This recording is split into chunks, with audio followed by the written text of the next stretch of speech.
Bismillahirrahmanirrahim. Assalamualaikum warahmatullahi wabarakatuh. Perkenalkan, nama saya Dadang Hermayadi. Saya adalah peserta pelatihan bakal calon kepala sekolah Provinsi Jawa Barat pertama. Di sini saya akan membuat video dari penugasan mandiri 4 tentang pengambilan keputusan. Di sini saya diberikan studi kasus yang telah saya baca dan saya akan melakukan analisis 9 langkah pengambilan keputusan dengan cara menjawab setiap pertanyaan dari setiap langkah. Langkah yang pertama, apa saja nilai-nilai yang saling bertentangan dalam kasus 4? Jawaban saya adalah nilai kejujuran dan nilai loyalitas.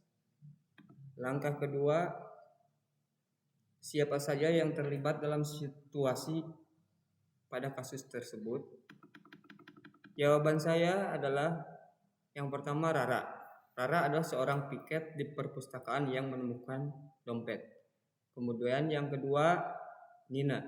Nina adalah orang yang kehilangan dompet. Yang ketiga Tari. Tari merupakan sahabat Rara yang melihat kejadian tersebut. Yang keempat Busri. Busri adalah petugas perpustakaan yang mengumumkan adanya kehilangan.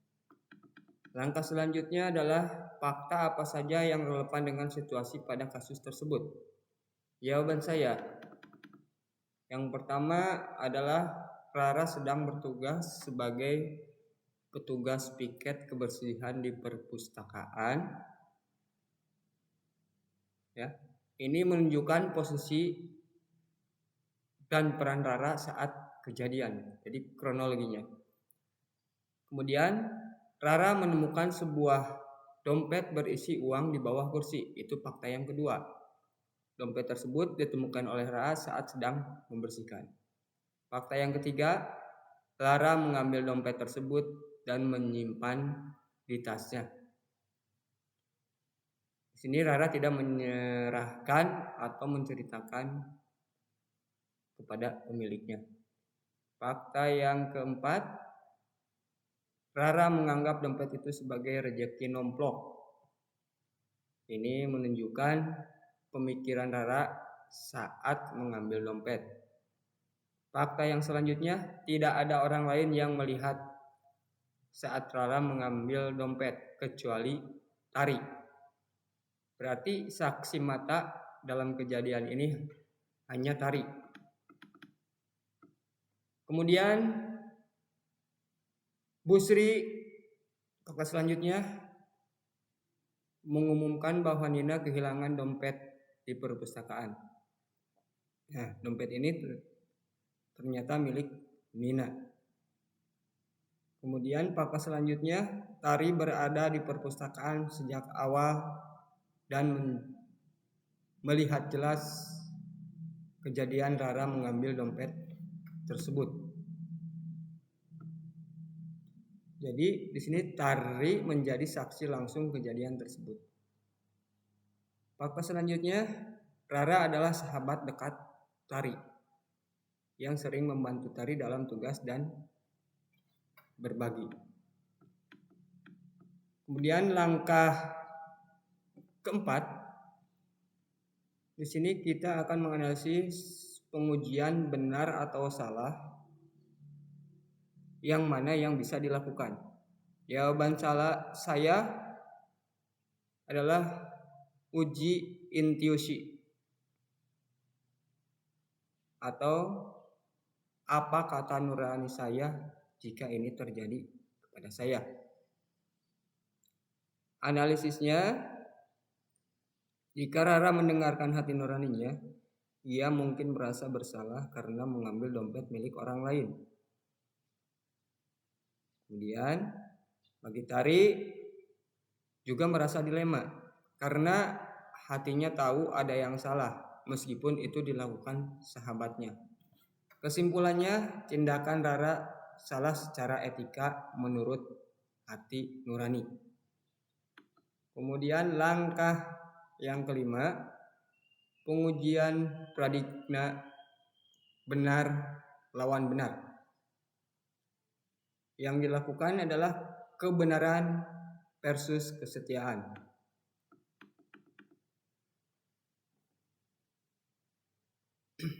Tari tahu kebenarannya. Rara mengambil dompet milik Nina. Tapi Rara adalah sahabat dekatnya. Setiap padanya berarti diam dan tidak melaporkan. Di sini terjadi dilema moral. Kemudian langkah yang keenam, prinsip resolusi yang mana bisa dilakukan. Jawaban saya adalah rasa peduli. Ya, dengan memilih tindakan yang mendidik dan mendorong pertumbuhan moral. Di sini jangan hanya fokus pada menghukum, tapi juga bagaimana orang yang salah bisa belajar dan berubah. Dalam kasus ini, jika langsung dilaporkan dan dihukum, mungkin dia akan trauma atau membenci Tari. Kemudian, tapi jika diberi kesempatan mengembalikan sendiri Rara, ia bisa belajar dari kesalahan dan bertanggung jawab. Maka daripada itu, solusinya beri Rara ruang untuk belajar, berpikir, dan mengambil keputusan yang benar sendiri. Atau tawarkan bantuan untuk mengembalikannya secara diam-diam. Langkah yang ketujuh, adakah opsi lain yang lebih kreatif, adil, dan bijak yang bisa dilakukan?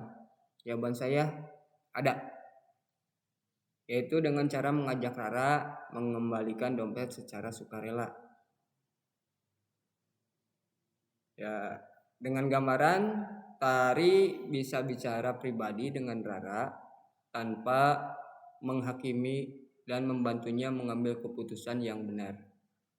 Contoh, dengan kita berbicara kepadanya, Ra, aku ngerti, mungkin kamu tergoda karena gak ada yang lihat. Tapi sekarang Nina kehilangan dompet itu. Aku tahu kamu orang baik. Gimana kalau kita bareng-bareng kembalikan ke Bu Sri, jadi kamu gak sendirian. Kalau kita memakai cara yang ini, keuntungannya adalah Rara bisa belajar dari kesalahan tanpa dihukum secara langsung. Kemudian persahabatan tetap terjaga. Nina mendapatkan haknya kembali. Yang keempat, Tari tetap menjunjung kejujuran. Langkah yang kedelapan, apa keputusan akhir yang Bapak Ibu ambil sesuai dengan analisis kasus ini? Jawaban saya, keputusan akhir yang terbaik dari berbagai analisis yang dilakukan menurut saya adalah mengajak Rara mengembalikan secara sukarela. Langkah 9, pelajaran apa yang Bapak Ibu dapat dari pengambilan keputusan ini dan bagaimana pelajaran tersebut dapat memperbaiki pengambilan keputusan di kemudian hari. Jawaban saya, pelajaran yang didapatkan, yang pertama, keputusan etis tidak selalu mudah, tetapi penting untuk dilakukan. Di dalamnya ada kejujuran, tanggung jawab, dan keadilan adalah nilai-nilai utama yang harus ditegakkan, bahkan dalam situasi yang sulit. Yang kedua, hubungan baik tidak boleh menghalangi kita untuk melakukan hal yang benar. Persahabatan sejati seharusnya saling mendukung dan dalam berbuat baik, bukan saling menutupi kesalahan.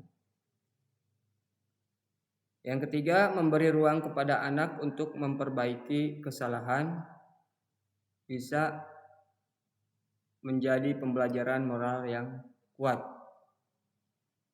Yang keempat, pentingnya empati dalam mengambil keputusan. Jadi di sini kita perlu mempertimbangkan perasaan dan dampak bagi semua pihak, baik itu korban, pelaku ataupun saksi.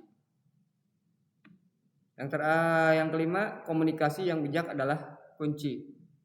Dengan kata lain, menyampaikan kebenaran dengan cara yang tidak menghakimi bisa membuka jalan penyelesaian yang damai dan adil. Nah, refleksi akhir dari kasus ini, saya belajar bahwa pengambilan keputusan etis memerlukan keseimbangan antara kejujuran, empati, dan keberanian. Dalam situasi apapun, saya sebagai pendidik harus menjadi contoh dalam menegakkan nilai-nilai kebaikan. Untuk ke depan saya akan lebih mendorong supaya berani bersikap jujur, namun dengan pendekatan yang mendidik, adil, dan manusiawi. Sekian, terima kasih analisa saya untuk tugas mandiri yang keempat. Wabillahi taufiq wal hidayah. Wassalamualaikum warahmatullahi wabarakatuh.